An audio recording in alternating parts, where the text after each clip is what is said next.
nuk ishte një patrull e rregullt, por thjesht një entuziast i inxhinierisë, Ethan Mitchell, që vendosi të filmonte digën më të lartë në vend me dronin e tij të ri.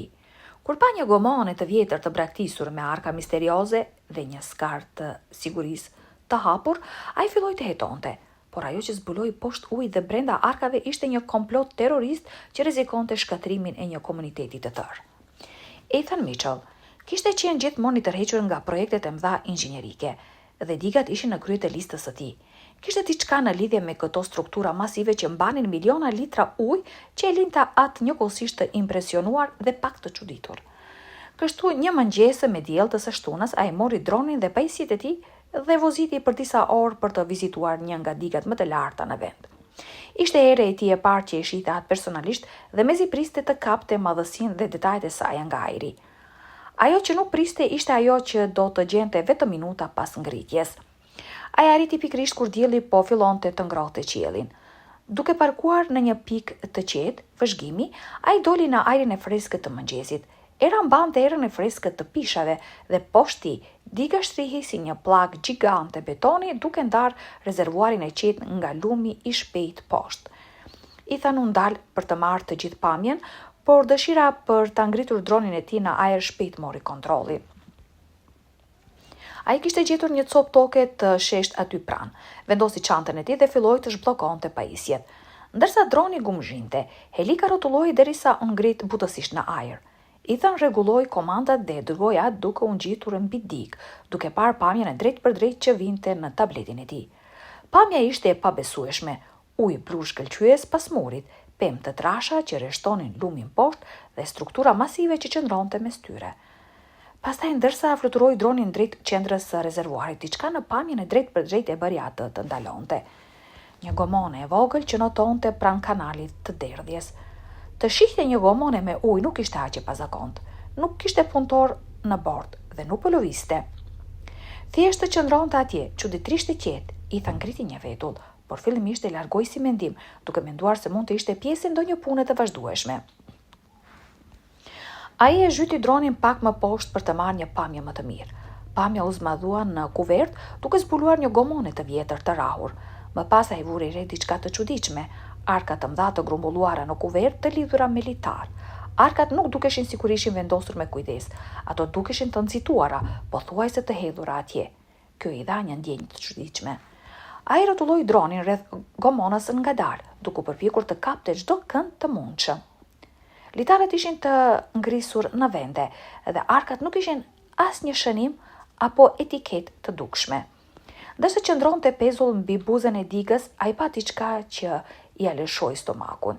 Një nga skarat metalike mbi një kanal derdhjeje ishte jashtë vendit, mezi duke u mbajtur pikërisht e hapur sa për të kaluar dikush. Ajo duhet të kishte qenë e mbyllur fort. Kjo nuk ishte më thjesht e çuditshme. Kjo ndjehej serioze. 5 minuta më vonë Ethan pa diçka që i dha një të dridhur. Në ekranin e dronit ai vuri re lëvizje pikërisht nën sipërfaqen e ujit pranë gomonës. Ai e preku dronin më afër për të marrë një pamje më të mirë. Atëherë pa një formë errët e zbehtë që rrëshqiste nën sipërfaqe. Ishte e madhe, shumë e madhe se çdo peshk apo mbeturinë lundruese.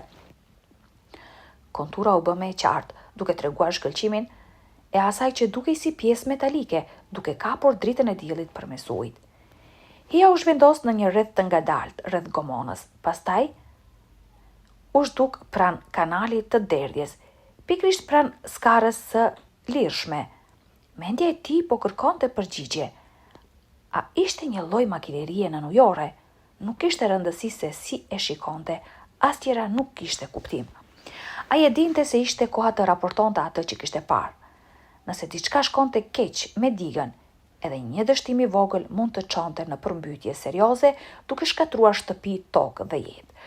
Duke e lënë dronin të qëndronte pezull, Ethan nënxori telefonin dhe thiri stacionin lokal të rojeve. Oficer Bradshaw, po flet, u përgjigj një zë i thellë. Ethan nuk humbi kohë, ai shpjegoi gjithçka. Gomonja e zbrazët, arkat, skara e hapur dhe figura e çuditshme nën ujë. Kur Ethan mbaroi, rojtari dukej po aq i shqetësuar sa ai. Në rregull, qëndroni aty ku jeni, tha oficeri me vendosshmëri. Unë po dërgoj një ekip atje tani. Mbani veten të sigurt dhe mbani dronin lart nëse mundeni. Na njoftoni menjëherë nëse ndryshon diçka. Ethan tundi kokën, zemra i rihte fort ndërsa mbylli thirrjen. Pas asaj që dukej si një përjetësi, një kamion i rrojes së parkut u fut në pikën e vëzhgimit. 2 roje dolën duke skanuar zonën me dylbi. Ethan u bëri me dorë dhe shpejt u tregoi pamjen e drejt për drejt të dronit. Ata vendosën të lëshonin një varg të vogël nga një moll aty pranë për të kontrolluar gomonën drejt për drejt. Ethan ofroi të mbante dronin në ajër për të dhënë atyre një pamje të qartë nga lart. Varga e rojeve lëvizi vazhdimisht përgjatë ujit, duke ofruar me gomonën.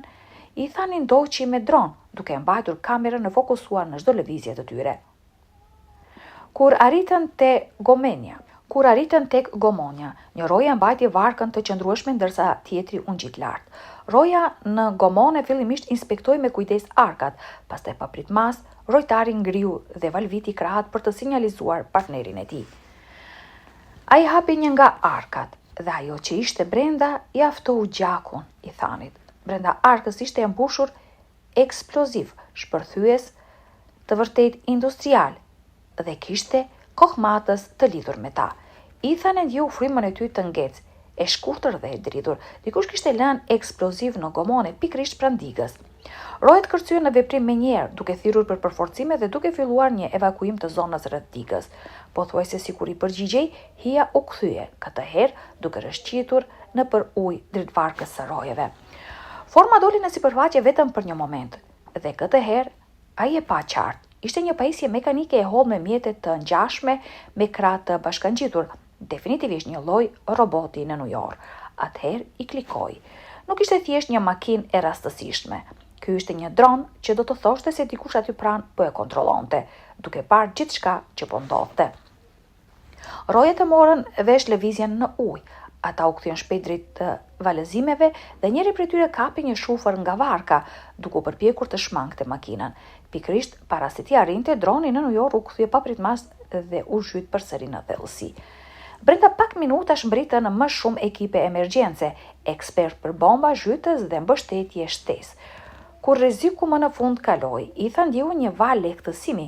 Kërcënimi ishte ndaluar, por kishte ende shumë pyetje pa përgjigje.